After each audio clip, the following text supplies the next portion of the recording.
choices that people make. But I do understand that life is hard and that those types of choices do not disqualify you from a life with dignity and happiness and safety in it.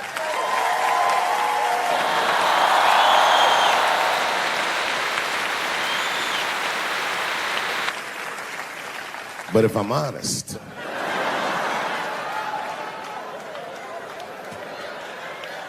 my problem has never been with transgender people. My problem has always been with the dialogue about transgender people. I just feel like these things should not be discussed in front of the blacks.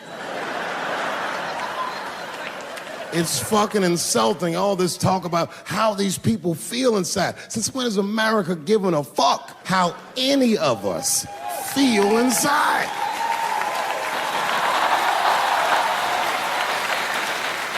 And I cannot shake this awful suspicion that the only reason everybody is talking about transgenders is because white men want to do it. That's right, I just said that.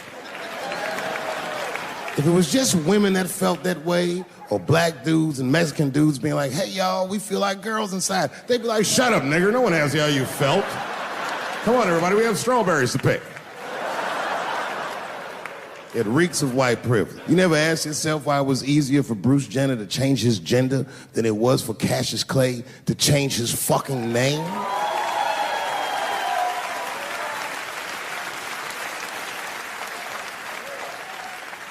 And if I were to be brutally honest, the only reason I ever been mad at the transgender community is because I was at a club in LA and danced with one of these niggas for 6 songs straight. I had no idea.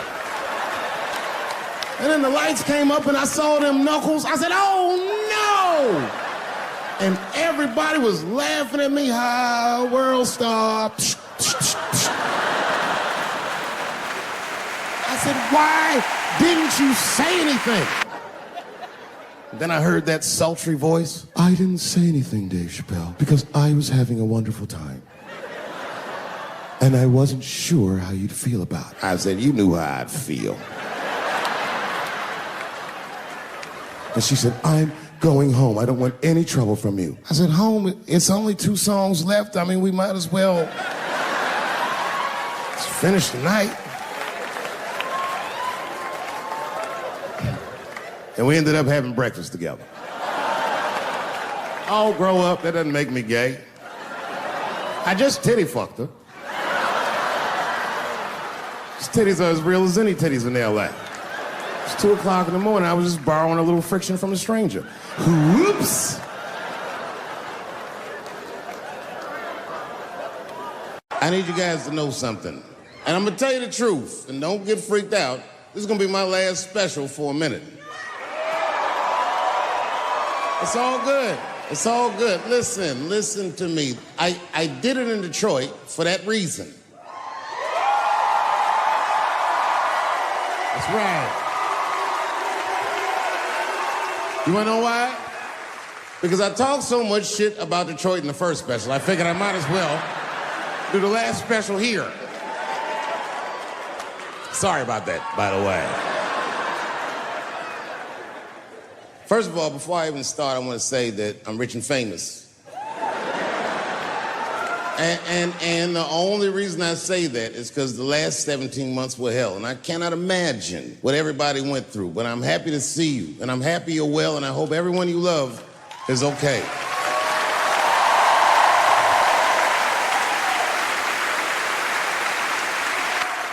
I don't want you to worry about me. I'm vaccinated. I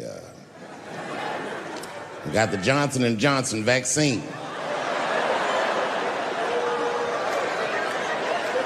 I gotta admit, that's probably the most niggerish decision I've made in a long time. I walk in the doctor like, give me the third best option. I'll have what the homeless people are having.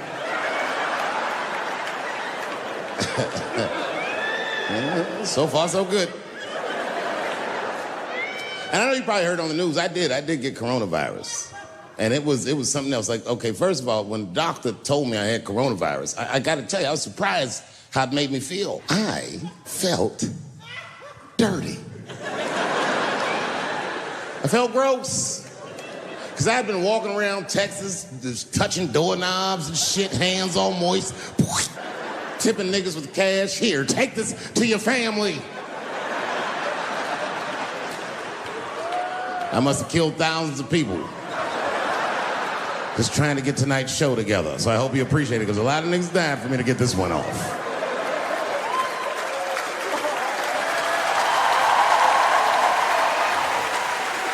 I hadn't felt that dirty in a long time. The last time I can remember feeling dirty like that, man, I must have been a little boy. I was being molested by a preacher. Oh, don't feel bad for me. I liked it.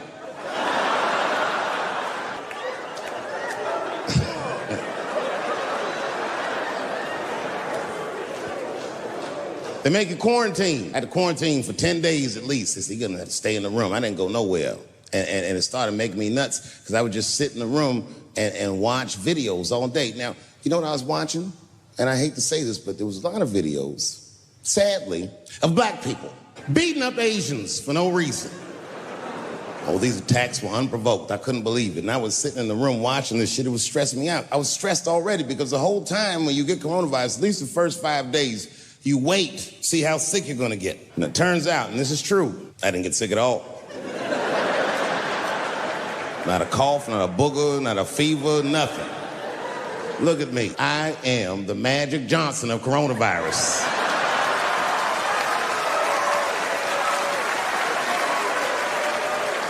I just sat in the crib and got stronger all week. But I was stressed because I kept watching these videos of my beloved black people beating up my beloved Asian people and being so cruel. And the whole time I watched those videos, this is fucked up, but I couldn't help but feel like when I saw these brothers beating these Asians up, it's probably what's happening inside of my body.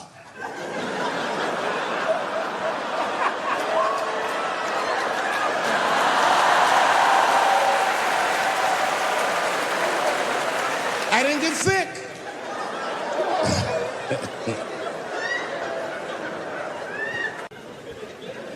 I've been married a long time. I have, man. You know, I talk a lot of shit about my wife, but I love her very much. In fact, you know, you guys wouldn't believe this about me. I'm a jealous husband.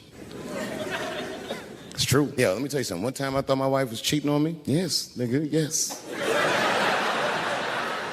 That was one of the worst days of my fucking life. I couldn't take it. And I'm embarrassed about it now, but I can talk about it. You know what I did?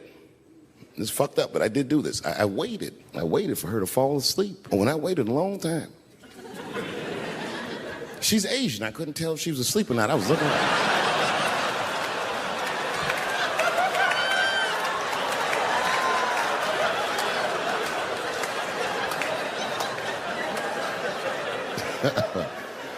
And when I was sure she was asleep, you know what I did? I stole the iPhone, took it downstairs and started trying out passwords to see if I could open it.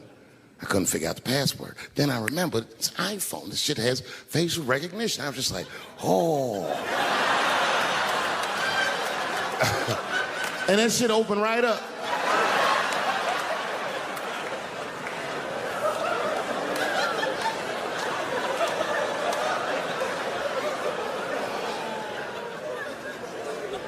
And I saw a text message in there from a fella named Earl. I don't know anybody named Earl. I woke her up out of her sleep. I said, wake the fuck up. Who the fuck is Earl? And she said, David, what are you talking about? Oh, don't you play dumb with me, bitch. I done open your phone. Who is Earl? And she said, oh my God, David, it's gay Earl from the hair salon.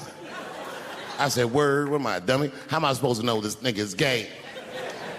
And she was calm. She said, read his text and look at his pictures. I started reading the text.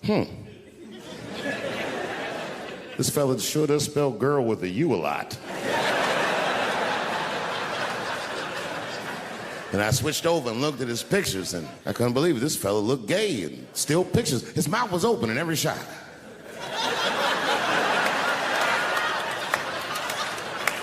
And then I knew she was telling the truth. And then I felt like dumb. I said, I'm sorry. Okay, I'm sorry. Here, take your phone. I'm sorry, just go back to sleep. I'm sorry, I guess I just been insecure because all this cheating I've been doing. Good night.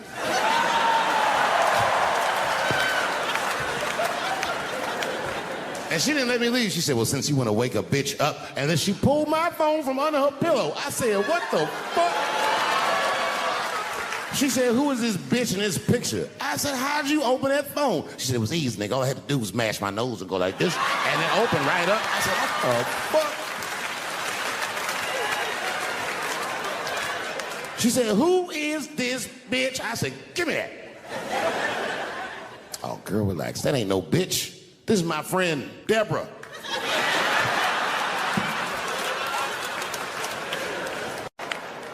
How many people in this room are not originally from the United States? My round of applause. Where are you from, bro? You right there. You're from Iraq? Ew. I was fucking around.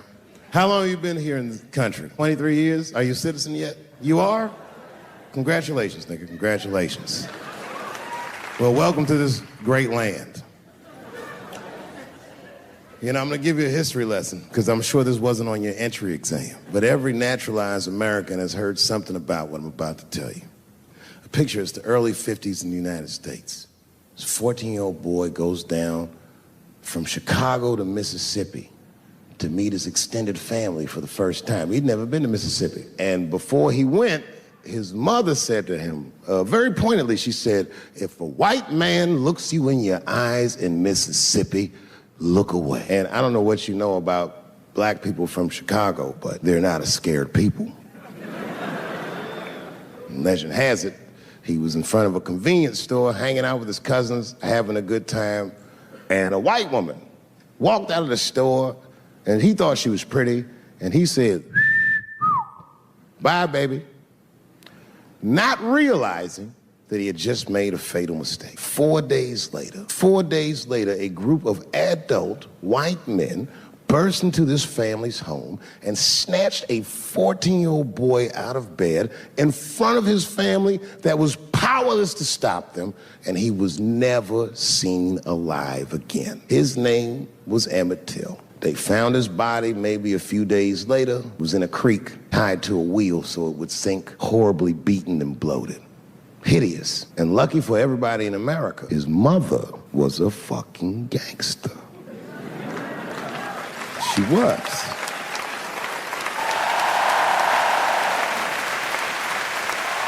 If you can imagine, in the very midst of a mother's worst nightmare, this woman had the foresight to think about everybody. She said, leave my son's casket open. She said, the world needs to see what they did to my baby. And every publication here in the United States, from Jet Magazine all the way to the New York Times, had this boy's horribly bloated body on its cover.